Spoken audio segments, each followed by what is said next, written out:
नमस्ते, जय श्री कृष्ण।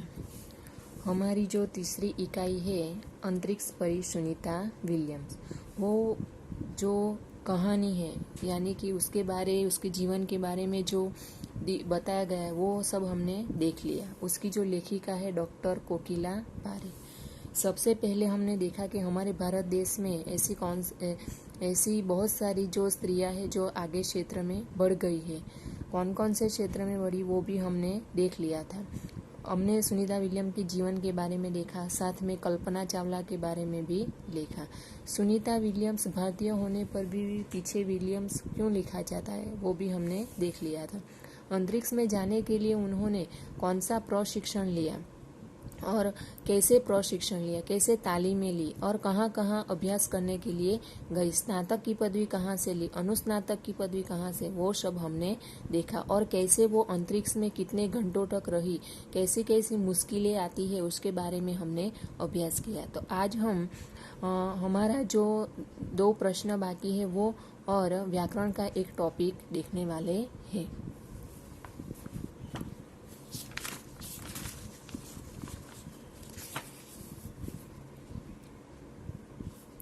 यहाँ पे आप देख सकते हैं कि पात्रों का परिचय दीजिए। यहाँ पे आपको चित्र दिए गए हैं। सबसे पहले इंदिरा गांधी, सानिया मिर्जा, किरण बेदी, मल्लिका साराभाई, कल्पना चावला, पीटी उषा। ये जो चित्र है उसको आपको ध्यान से देखना है और उसके बारे में आपको 5-6 वाक्य लिखने हैं। आपको जितना भी आए, आपको जितनी भी जानकारी हो उतनी आपको लिखनी है।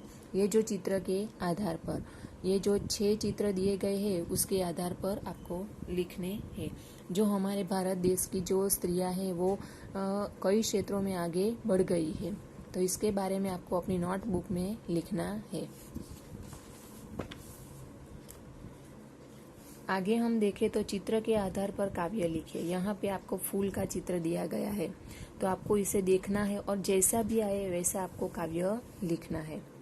परिच्छेद का शुद्ध रूप से अनुलेखन कीजिए। यहाँ पे आपको एक पैराग्राफ दिया गया है, उसको पढ़ना है और उसके सुंदर अक्षरों में अपनी नोटबुक में फिर से लिखना है, जैसे कि अनुलेखन करना है। आपको सुंदर अक्षरों में अपनी नोटबुक में लिखना है। अब हम देखें भाषा का लिंग परिवर्तन। निम्नलिखित शब्द पढ़िए और समझिए। देवर, देवरानी, यानी कि ये जो लिंग परिवर्तन यानी कि पुल्लिंग को कैसे स्त्रीलिंग बनाया जाता है उसके बारे में।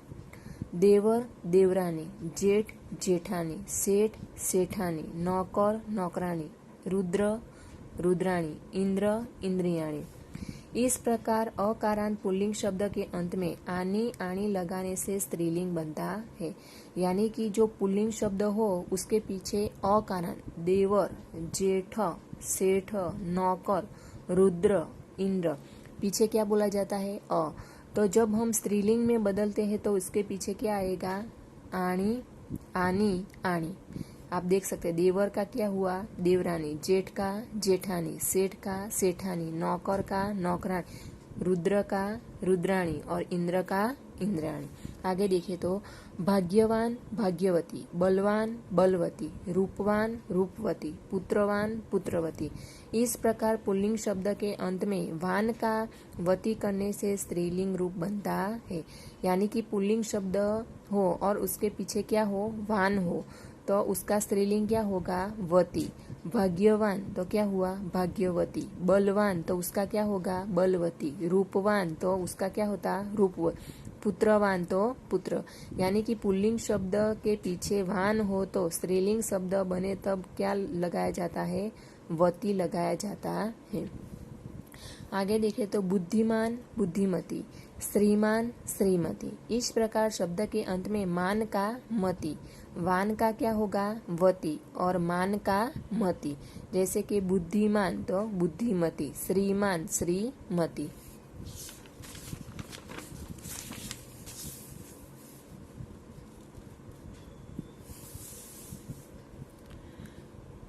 नेता, नेत्री, अभिनेता, अभिनेत्री, कर्ता, कर्ती, विधाता, विधात्री।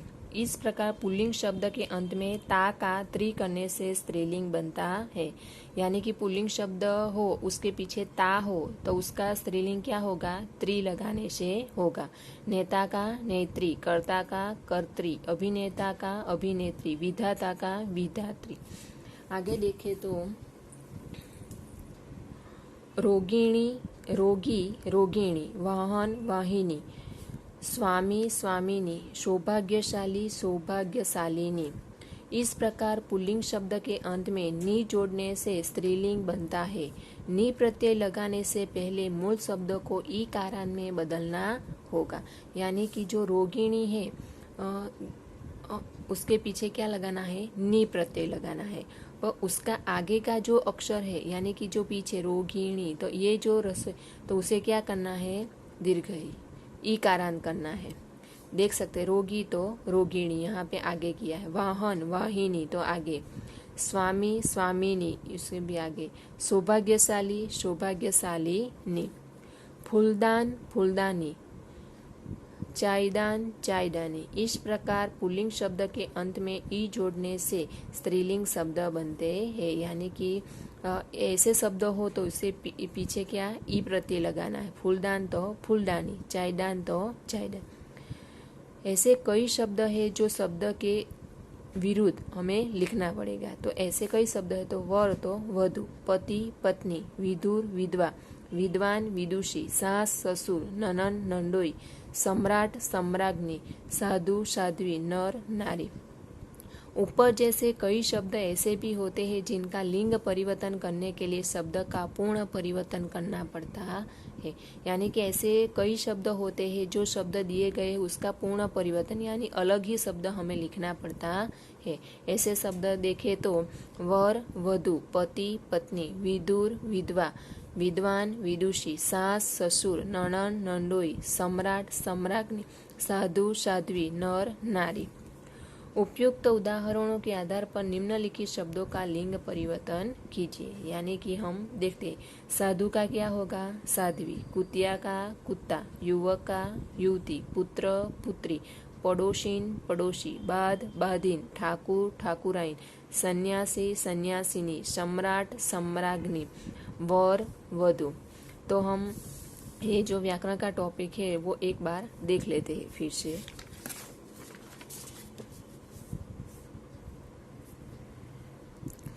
पुल्लिंग शब्द अकारांत हो तो स्त्रीलिंग बनावे पीछे क्या लगाएंगे, आनी आणी। यानी देवर हो तो देवरानी, जेठ हो तो जेठानी। इस पुल्लिंग शब्द के अंत में वान हो तो उसका क्या होगा, वती, भाग्यवान तो भाग्यवती, बलवान तो बलवती, रूपवान का रूपवती, पुत्रवान का पुत्रवती। मान हो तो मती, बुद्धिमान बुद्धिमती, श्रीमान श्रीमती।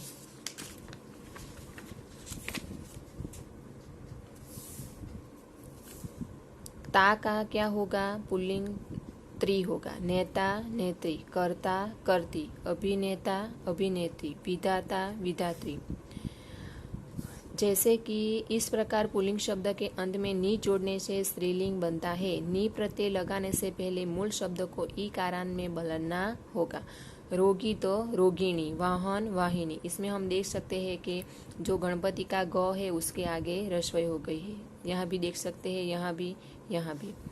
फूलदान फूलदानी, चायदान चायदान। ये जो दान होता हो तो उसके पीछे क्या लगाएंगे, ई। और ऐसे कई शब्द है जो ऊपर जैसे कई शब्द ऐसे भी होते हैं जिनका लिंग परिवर्तन करने के लिए शब्द का पूर्ण परिवर्तन यानी शब्द को ही बदल देना पड़ता है। जैसे कि वर वधु, पति पत्नी, विदुर विधवा, विद्वान विदुषी, सास ससुर, ननन नंदोई, सम्राट सम्राज्ञी, साधु साध्वी, नर नारी। तो आपको ये जो लिंग परिवर्तन है उसमें समझ आ गया होगा। और ये पूरा जो है आपको भाषा संहिता वो आपको अपनी नोटबुक में अच्छी तरह से लिखना है। अस्तु।